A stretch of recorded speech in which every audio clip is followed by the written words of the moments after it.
हमारे व्यस्त जीवन में ईश्वर की आवाज़। जो भी चीज़ जितनी कीमती है, जितना मूल्यवान है, वह जन साधारण से, सामान्य लोगों से, आम जनता से उतना ही दूर है। जैसे सोना, चांदी, हीरे, मोती, ये साधारण जनता से दूर है। ईश्वर की संगति में होना, ईश्वर से संयुक्त होना, ईश्वर के राज्य की नागरिकता पाना, ये हमारे लिए सबसे मूल्यवान और कीमती है। जब कोई व्यक्ति इसको जान जाता है कि वह ईश्वर का राज्य का नागरिक है, ईश्वर उसका पिता है, उसके जीवन का राजा है, तो वह अत्यधिक आनंदित होता है, पवित्र आत्मा में होता है, अपने आप को ईश्वर से, ईश्वर के राज्य से और सब चीज़ से जुड़ा हुआ पाता है। कई बार ऐसे ज्ञानी और ईश्वर से संयुक्त ऐसे जगह पर चले जाते हैं जो निर्जन है। जैसे यूहन्ना बपतिस्ता निर्जन प्रदेश में रहा, प्रभु ईसा निर्जन प्रदेश में रहे। कई लोग एकांत जगह पर चले जाते हैं, पहाड़ों पर चले जाते हैं, मरुभूमि में चले जाते हैं, और दूसरे लोग आम जनता इन संतों की, महात्माओं को खोजते उस निर्जन पहाड़ पर, निर्जन जगहों पर तीर्थ यात्रा करते हुए वहाँ उन लोगों को खोजने पहुँच जाते हैं। उन नबियों को, महात्माओं को खोजने में ईश्वर का राज्य छिपा हुआ है। उन महात्माओं को पाने में ईश्वर का राज्य छिपा हुआ है।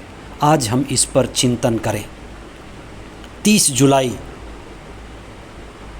2025 बुधवार, 17वां सामान्य सप्ताह।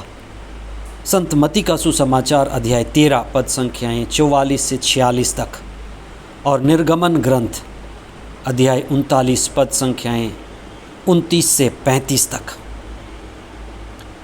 आज के सुसमाचार में ईश्वर के राज्य को बहुमूल्य खजाना कहा गया है और एक दूसरी उपमा दी गई है। ईश्वर का राज्य कीमती मोती की तरह है, जिसे एक व्यापारी पाता है, अपना सब चीज़ बेच कर के उसको खरीद लेता है, और वो खजाने की तरह है। जो व्यक्ति उसे पाता है वह फिर छिपा देता है।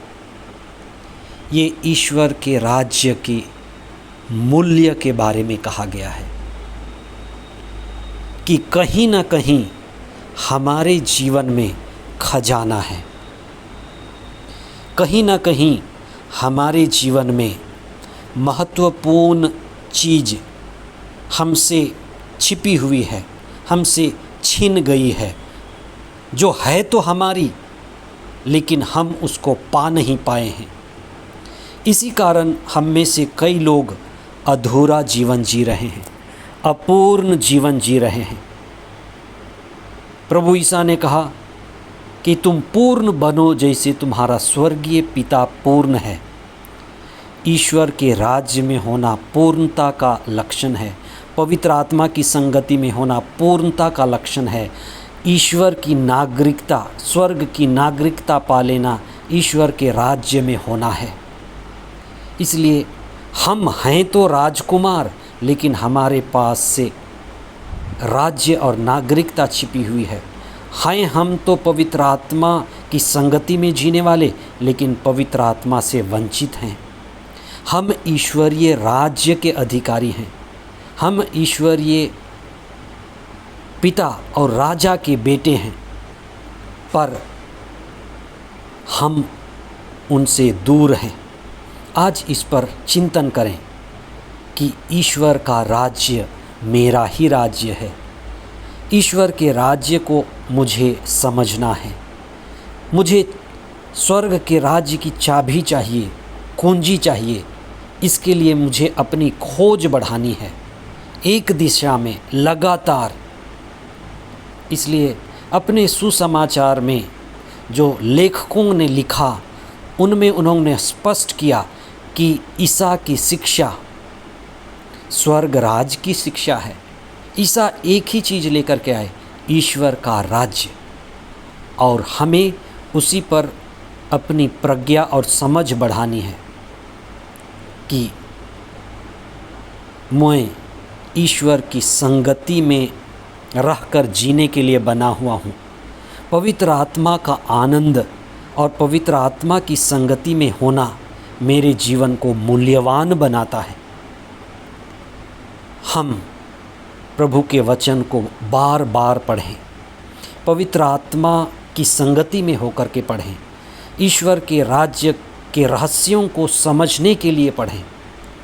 ईसा चाहते थे कि ईश्वर का राज्य हर एक व्यक्ति तक पहुंच जाए, इसलिए उन्होंने ईसा के राज्य की शिक्षा को दृष्टांतों में, हर तरह की दृष्टांत में, जैसे नमक, जैसे दीपक, जैसे खेत में बोए जाने वाले बीज, समुद्र में जाने वाले जाल और खोया हुआ सिक्का, और हर तरह के साधारण लोगों तक ईश्वर के राज्य, उसके महत्व, उसके मूल्य को पहुंचाने के लिए प्रभु ने प्रवचन दिए।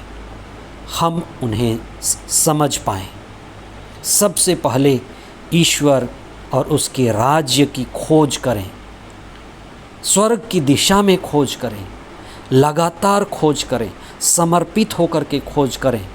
अपने शरीर को, अपनी ऊर्जा को, अपने धन संपत्ति को, अपने समय को स्वर्ग के राज्य की ओर निवेश करें। आज आपने इतनी लंबी जीवन पूरी की, किस ओर अपना निवेश, अपना खोज और अपनी प्रज्ञा को दिशा दिया? हम स्वयं की ओर खोज करें, स्वयं के भीतर जाएं। आपके भीतर स्वर्ग का राज्य है, आप में ईश्वर निवास करता है। उसी दिशा में सतत प्रयत्न करें और ईश्वर के राज्य, बहुमूल्य मोती और बहुमूल्य खजाने को मसीही जीवन में प्रभु के सिखाए हुए शिक्षा में, पवित्र आत्मा की संगति में पाएं और अपने जीवन के स्तर को दिव्य और ऊंचा बनाएं। ईश्वर का राज्य हमारे जीवन में आए। आमीन।